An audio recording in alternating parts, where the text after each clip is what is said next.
예레미야 말씀, 오늘 특별히 오늘 예레미야를 통해서 주시는 이 하나님의 약속이 오늘 말씀 속에 담겨져 있습니다. 예레미야 그러면 보통 우리가 눈물의 선지자 이렇게 알고 있죠. 모르고 있었나요? 눈물의 선지자로 많이 알고 있습니다. 왜냐하면 예레미야가 활동했던 시대가 굉장히 암울한 시대입니다. 그러니까 자기가 속해 있던 나라, 예레미야의 나라에 있던 이 유다가 멸망당하는, 그리고 나라의 동족들이 포로로 끌려가고 이 예루살렘이 무너지고 성전이 무너지고 성이 황폐해지는 그런 시대에 살았던 사람이 예레미야입니다. 그러니까 이 나라가 망하고 백성들이 끌려가고 포로가 되고 죽고 도시가 무너지고 막 이런 상황에 살던 사람이다 보니까 그것들을 바라보면서 그 동족들의 아픔을 같이 아파하고 슬퍼하고 하다 보니까 눈물이 많은 그런 선지자였다는 거죠. 오늘 말씀에 나오는 이 얘기는 사실은 이 역사적인 배경을 좀 우리가 살펴볼 필요가 있습니다. 이 유다라는 나라가 이제 멸망하기 직전의 상황들을 담고 있는데, 이 유다는 바벨론이라는 나라에 의해서 멸망을 당하잖아요. 그러니까 바벨론이 쳐들어와서 이 유다가 이게 멸망당하기 직전의 상황입니다. 그러니까 이 직전의 상황이니까 나라가 굉장히 혼란스럽습니다. 이 상황에서 이 예레미야가 하는 얘기는 뭔가 하면, 우리가 하나님 앞에서 범죄했기 때문에 하나님께서 우리를 벌하시는 것이다. 그래서 우리나라는 망할 것이다. 예루살렘 성은 무너질 것이다. 이런 예언들을 막 합니다. 근데 그 당시 다른 예언자들은 반대로 얘기하죠. 하나님께서 우리를 위협하는 저 바벨론을 쳐부수고 우리를 지켜주실 것이다. 막 이렇게 예언을 합니다. 서로 다른 얘기들을 하는 거죠. 근데 결국은 예레미야 예언처럼 하나님께서 말씀하신 대로, 예레미야에게 말씀하신 대로 나라가 이 멸망당하는 위기에 처합니다. 그리고 그런 상황에서 예레미야는 모든 것이 다 끝장나 버린 것 같은, 나라도 망했고 백성들도 다 포로로 잡혀갔고 죽고 그런 이 성은 무너지고 그런 상황에 있는 사람들에게, 모든 것이 끝장난 것처럼 보이는 사람들에게 하나님께서 들려주시는 약속, 하나님의 약속을 선포하는 것이 오늘 본문의 내용입니다. 사실 본문의 얘기를 이해하려면 32장부터 읽어야 돼요. 32장부터 쭉 내용이 연결되는 내용인데, 그 내용을 좀 이해하려면 역사적인 배경을 좀 봐야 되죠. 아까 얘기한 것처럼 이 예레미야는 유다, 이스라엘이 남유다, 북이스라엘 이렇게 둘로 나눠져 있었죠. 북쪽이 먼저 멸망당합니다. 아수르란 나라한테. 그리고 남쪽은 그로부터 시간이 좀 지난 다음에 바벨론에게 멸망당하죠. 지금 본문이 나오는 이야기는 이 바벨론이 아니라 아수르에게 북이스라엘이 멸망당한 지 한 100년쯤 지난 시간이에요. 그러니까 말하자면 위에 있던 나라는 아수르란 나라한테 멸망을 당했어요. 그런데 이 아수르가 북이스라엘을 멸망시킬 만큼 그 당시에 강력한 나라였는데, 이 나라가 점점 힘을 잃어가고 새로운 나라, 바벨론이라는 나라가 이제 막 힘을 얻고 있었어요. 그 상황에서 이 유다는 이 국제 정세를 잘 파악하지 못해서 이 아수르는 이제 점점 망해가고 바벨론은 점점 세지는데, 이 옛날에 자기들 동족이었던 북이스라엘을 멸망시켰던 아수르를 생각하고 그 아수르가 더 강할 것이다 생각하고 바벨론에게 맞서죠. 그러다가 결국은 예루살렘이 함락당합니다. 그리고 왕이 포로로 끌려가고, 그러면서 대신 왕을 하나 세워놔요. 그러니까 완전히 나라를 멸망시키지 않고 시드기야라는 사람을 왕으로 세워놓고 다시 돌아갑니다. 자, 바벨론이 와서 공격을 해서 싹 다 쓸어버리고 왕을 다 잡아가고 신하들도 잡아가고 그 자리에 대신 왕을 하나 세워놨습니다. 그럼 그 사람이 어떤 사람일까요? 어떤 사람을 왕으로 세울까요? 시원찮은 사람을 세우겠죠. 똑똑한 사람을 세우면 다시 힘을 모아서 나라의 독립을 위해서 막 싸울 테니까 시원찮은 사람을 하나 세워놓습니다. 그 사람이 시드기야예요. 이 시드기야는 정말로 이 우유부단합니다. 이 사람 얘기 들을 때는 이렇게 하고 저 사람 얘기 들을 때는 저렇게 하고, 이 나라가 좋다 그러면 이 나라한테 가고, 신하들이 이게 맞다 그러면 이걸로 가고, 이렇게 막 왔다 갔다 하죠. 그러다 보니까 이 유다라는 나라가 이 주변 나라들에게 이게 이리 쳐이고 저리 치이고 왔다 갔다 하게 됩니다. 결국은 이 바벨론이 다시 쳐들어오죠. 다시 쳐들어와서 예루살렘을 포위합니다. 그러니까 예루살렘을 포위하니까 이 시드기야 왕이 당황해서 당시에 예언자였던 예레미야를 부르죠. 불러서 하나님의 뜻이 뭐냐고 물어봅니다. 예레미야가 뭐라 그랬을까요?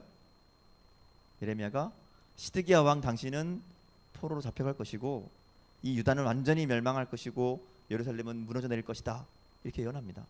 근데 시드기야가 그 얘기를 듣고 예레미야를 감옥에 가둬버려요. 이제 이단부터 이어지는 내용이 32장 내용이에요. 감옥에 갇혀버린 거예요. 시드기야가, 아니 예레미야가. 자, 이렇게 감옥에 갇혀 있는 예레미야에게 하나멜이라는 친척이 찾아옵니다. 그리고 예레미야에게 뭘 얘기하는가 하면 자신의 땅을 사라라고 얘기해요. 생뚱맞죠? 감옥에 갇혀 있는데 와서 땅을 사라 그럽니다. 이 땅을 사라는 것은 어떤 의미인가 하면 여러분 기업 무르기라는 거 아시죠? 예전에 룻기 얘기할 때 한번 다룬 적이 있는데 기업을 무른다. 역시 모르는 표정이군요. 기업을 무른다라는 것은 이스라엘의 독특한 관습이죠. 이스라엘 백성 가운데 누가 막 너무 가난해져서 정말 어쩔 수 없을 때 땅을 팔게 됩니다. 땅을 팔면 그거를 아무한테나 파는 게 아니라 그의 가장 가까운 친척에게 팔도록 합니다. 왜냐하면 그 땅이 다른 지파 사람들이나 다른 이방인들에게 팔리지 않도록 하기 위해서 그 지파 안에서 그 땅을 대신 사주는 거죠. 가장 가까운 친척이 대신 사주는 거, 이게 바로 기업 무르기라는 겁니다. 기업을 무른다. 이 무른다는 말은 되산다는 말인데, 이렇게 되사주면 그 땅은 이 사준 사람의 소유가 되지만 실제로 쓰기는 판 사람이 그냥 써요. 원래 원주인이 그냥 농사지려면 농사짓고 뭐 하다가 하던 대로 똑같이 자기가 쓰던 대로 씁니다. 다만 소유권만 그 땅을 대신 사준 사람한테 있는 것으로 이게 인정을 하죠. 이 땅만 그런 게 아니라 사람도 마찬가지예요. 사람도 노예, 이게 만약에 돈이 없어서 가난해서 너무 가난해서 자기 가족들이나 자기가 몸종으로, 그러니까 종으로 팔리게 되면 아무한테나 팔리는 게 아니라 가장 가까운 친척한테 자기를 사달라고 그럽니다. 그러면 그 사람이 말은 사달라는 거지만 돈을 대신 지불하는 거죠. 대신 지불하고 이 사람은 그럼 그 사람의 종이 되느냐? 아니에요. 그냥 자연으로 살아요. 그러니까 정말로 대신 사주는 거, 그런 의미라는 거죠. 어쨌든 예레미야에게 와서 이 하나멜이라는 친척이 자기 땅을 그렇게 사라고 얘기하는 거예요. 대신 사라. 예레미야가 가장 가까운 친척이었는지 혹은 다른 가까운 친척들이 다 거절해서 예레미야까지 왔는지 모르겠지만, 예레미야가 이 얘기를 듣고 성경에 보면 뭐라고 그러냐 하면 하나님이 보내신 줄 알고, 하나님이 말씀인 줄 알고 그 땅을 사줍니다. 이거 특이하게도 본문을 보면 32장에 보면 이 매매하는 절차를 굉장히 상세하게 기록해요. 뭐라고 얘기하는가 하면 땅을, 그러니까 그 밭의 값을 은 70세겔을 달아주고 매매 응서를 2개를 만들어서 하나는 봉인을 하고 하나는 열어서 사람들에게 보여주고 뭐 사람들에게 증인으로 삼고 그걸 다시 이 바룩에게 맡겨서 공증하고 보관하게 하고 막 이런 절차들을 자세하게 기록하고 있어요. 그리고 내용을 보면 그 땅을 사는 그 과정을 사람들에게 일부러 막 보여주는 거란 거죠. 자, 근데 이 이야기는 가만히 생각해 보면 앞뒤가 안 맞는 얘기예요. 자, 지금 예레미야는 무슨 얘기하다가 감옥에 갇혔죠? 나라가 망할 것이다. 나라가 망할 것이다. 이렇게 예언하다가 선포하다가 감옥에 갇혔습니다. 근데 땅을 사는 거예요. 자, 나라가 망하면 어떻게 해야죠? 있던 땅도 팔아야죠. 있던 땅도 팔고 그 처리를 해야죠. 근데 나라가 망하는 판에 땅을 삽니다. 그것도 감옥에 갇혀서 언제 죽을지 모르는 이 상황에 있는 예레미야가 그 땅을 산다는 거죠. 그리고 뿐만 아니라 그걸 아무도 그 일에 대해서 반박하지 못하도록 많은 사람들 앞에 보여주고 공정하고 분명하게 드러내서 알려주는 거죠. 도무지 이해가 안 되는 상황입니다. 예레미야도 이게 이해가 안 됐어요. 그래서 하나님께 묻습니다. 하나님, 도대체 왜 나에게 땅을 사라고 그러냐, 이거를 왜 사라고 그러냐, 지금 이 상황이 땅 살 상황이 아닌데 하나님께서 왜 이 일을 하게 하시는가라는 것을 질문하죠. 그게 32장 16절부터 보면 예레미야가 막 하나님께 의심하면서 하나님, 도대체 이게 무슨 일이냐고 이렇게 이야기합니다. 그래서 하나님께서 이제 이 예레미야의 질문했던 대답을 27절부터 쭉 이어서 나오는 내용이 그 내용입니다. 27절부터 나오는 하나님의 대답은 두 가지인데요. 첫 번째는 이런 거예요. 바벨론이 예루살렘을 함락시킬 것이다 얘기했던 거랑 똑같은 얘기죠.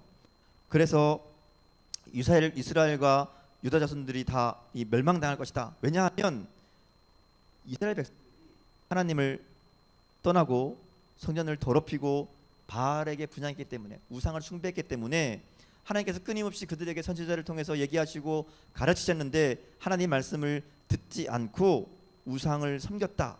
그래서 하나님께서 이 이스라엘 백성들을 멸망시킬 것이다. 이게 첫 번째 응답이고요. 두 번째 응답은, 그런데 그걸로 끝나지 않겠다. 너희가 범죄했기 때문에 예루살렘에서 쫓겨가겠지만 다시 그 땅에서 예루살렘으로 돌아오게 할 것이다. 그것이 하나님의 약속, 두 번째 약속이 거기에 담겨 있습니다. 그러면서 거기에 다시 회복될 것이고 하나님과 관계가 정립될 것이고 하나님이 그들과 새로운 언약을 영원한 언약을 맺으실 것이다. 이게 이제 하나님의 응답이었다는 거죠. 그래서 이 얘기를 쭉 훑어보면 하나님께서 예레미야에게 이 하나멜이라는 친척의 땅을 구입하게 하신 이 사건은 사실은 하나님께서 너희들을 멸망시킬 거지만 포로로 끌려가게 할 것이지만 다시 이 땅으로 돌아오게 하겠다는 약속의 징표라는 겁니다. 지금은 다 전쟁으로 황폐해지고 무너질 땅이지만 그런데 때가 되면 하나님께서 다시 너희들을 회복시켜 주셔서 이 땅을 매매하고 그 땅을 쓸 수 있게 그 땅에 살 수 있도록 해주실 그런 그 시기 그날을 주시겠다는 그 약속을 보여주는 상징이라는 것이죠. 그래서 본문을 보면 그 때를 그날이라는 말로 표현합니다. 그날이 되면 다윗의 자손이 왕이 될 것이고 레위 사람 제사장들을 통해서 예배를 드리는 날이 될 것이다 라고 이야기한다는 거죠. 회복과 다시 돌아올 것을 하나님이 이야기합니다. 그러니까 예레미야가 땅을 사게 하는 토지를 무르게 하는 이 사건은 하나님께서 이스라엘 백성들을 다시금 회복시키실 것이다 라는 것을 상징한다는 거죠. 지금 그들의 상황을 보면 눈앞에 있는 바벨론이 쳐들어와서 예루살렘을 포위하고 있고 이제 이 나라가 망할 것이라는 그 상황에 다 마음을 빼앗겨 있지만 예레미야는 오히려 하나님께서 다시 회복시키실 것을 이야기하고 있다는 거죠. 이 예레미야의 모습을 보면 굉장히 이 세상 사람들과는 다른 모습을 보여준다는 겁니다. 사람들은 우리가 이 위기를 극복할 것이고 하나님 우리를 도와주셔서 우리를 이기게 하실 것이다라고 얘기할 때는 아니다. 하나님이 너희들을 심판하실 것이다. 이렇게 선포합니다. 그리고 정작 망하게 되는 상황이 되니까 끝났다는 것이 아니라 하나님께서 다시 회복시키실 것이다. 그렇게 이야기한다는 겁니다.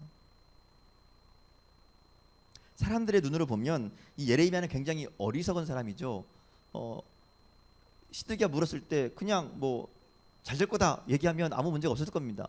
근데 그 상황에서는 하나님의 심판을 얘기하고 또 정말 하나님의 심판이 눈앞에 다가오니까 사람들은 두려워 떨 때에 그때 땅이나 사면서 하나님께서 회복시키실 것이다 이렇게 다른 이야기를 하고 있다는 거죠. 어떻게 예레미야의 삶은 그렇게 달랐을까? 다른 삶을 살았을까? 그것은 예레미야의 관점이 달랐기 때문이라는 거죠. 삶을 바라보는 관점이 달랐다는 겁니다.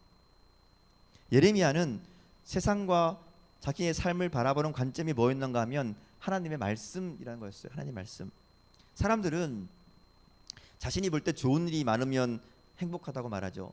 나쁜 일이 많으면 불행하다고 이야기합니다. 그래서 끊임없이 좋은 일들을 이루기 위해서 애를 쓰며 살아가죠. 평생 동안 좋은 일이 생기면 기뻐하고 나쁜 일이 생기면 슬퍼하고 일희일비하면서 그렇게 살아갑니다.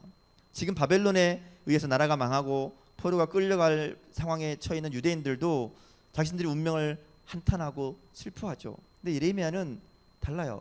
예레미야의 관점은 뭐가 있는가 하면 하나님의 말씀에 있다는 거죠. 하나님의 말씀이 어떻게 성취되는가? 멸망시키는 것도 하나님의 말씀에 있었던 내용이죠.